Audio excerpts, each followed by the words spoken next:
有些人把神的律法当作捆绑人的规条，辖制人的自由，将人束缚在罪的权势下；而有些人把守律法当作赚取恩典的根据，想通过守全律法在神面前称义蒙福。但神所赐的律法是让我们认识何为罪，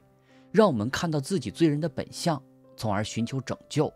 律法更是神恩典与慈爱的流露，律法不能使人得救，而能使得救的人准确地活在救恩里，让人更长久地在神的应许和丰盛当中。创造天地赐我们气息的神啊，我们是犯罪如河水一般的罪人，亏缺了神的荣耀，但您没有按我们的过犯待我们，用大爱和怜悯将我们引领到您的恩典面前。借着主耶稣在十字架上流出的宝血，让我们罪得洁净，白白称义，能坦然无惧地来到神的面前，蒙恩惠，得怜悯，做随时的帮助。我们深深地感谢您，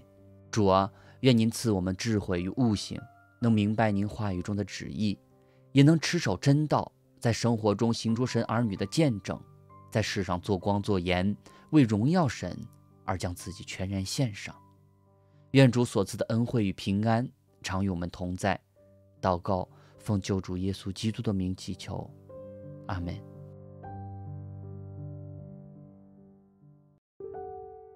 申命记第5章，摩西将以色列众人招了来，对他们说：以色列人哪，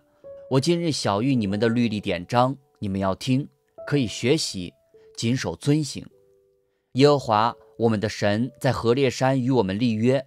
这约不是与我们列祖立的，乃是与我们今日在这里存活之人立的。耶和华在山上从火中面对面与你们说话，那时我站在耶和华和你们中间，要将耶和华的话传给你们，因为你们惧怕那火，没有上山，说：我是耶和华你的神，曾将你从埃及地为奴之家领出来。除了我以外，你不可有别的神，不可为自己雕刻偶像，也不可做什么形象，仿佛上天下地和地底下水中的百物，不可跪拜那些像，也不可侍奉他。因为我耶和华你的神是忌邪的神，恨我的，我必追讨他的罪，自父及子，直到3、4代；爱我守我诫命的，我必向他们发慈爱，直到1000代。不可妄称耶和华你神的名，因为妄称耶和华名的，耶和华必不以他为无罪。当照耶和华你神所吩咐的，守安息日为圣日，6日要劳碌做你一切的工，但第7日是向耶和华你神当守的安息日。这一日，你和你的儿女、仆婢、牛、驴、牲畜，并在你城里寄居的客旅，无论何工都不可做，使你的仆婢可以和你一样安息。你也要纪念你在埃及地做过奴仆，耶和华你神用大能的手和伸出来的膀臂将你从那里领出来。因此耶和华你的神吩咐你守安息日，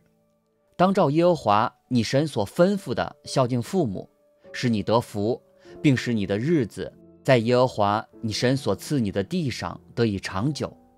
不可杀人，不可奸淫，不可偷盗，不可作假见证陷害人，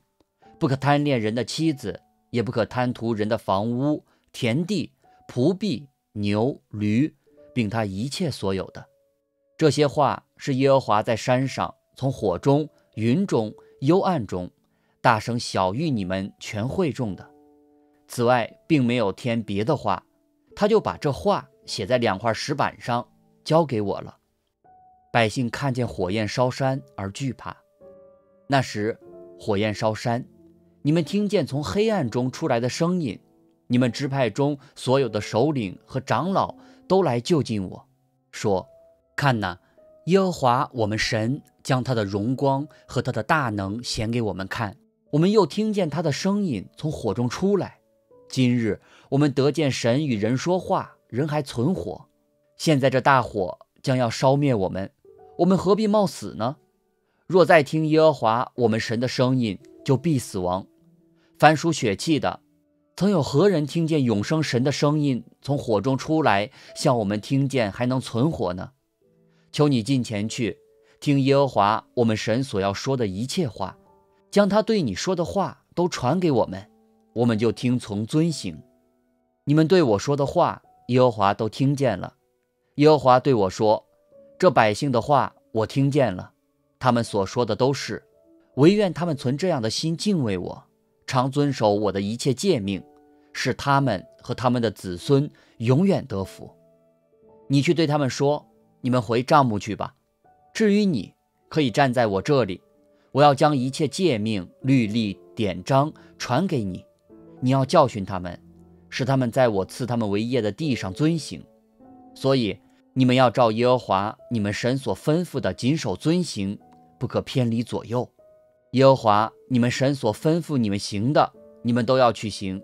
使你们可以存活得福，并使你们的日子在所要承受的地上得以长久。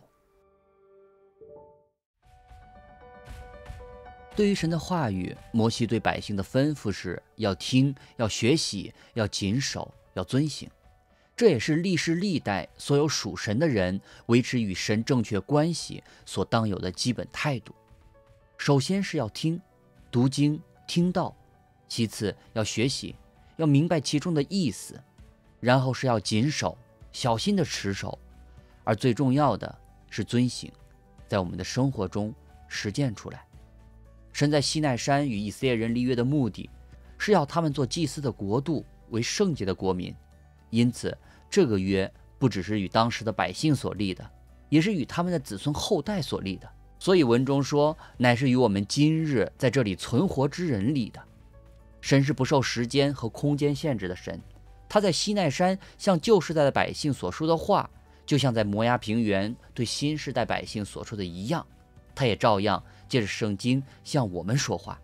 因为我们也是被拣选的族类，是有君尊的祭司，是圣洁的国度，是属神的子民。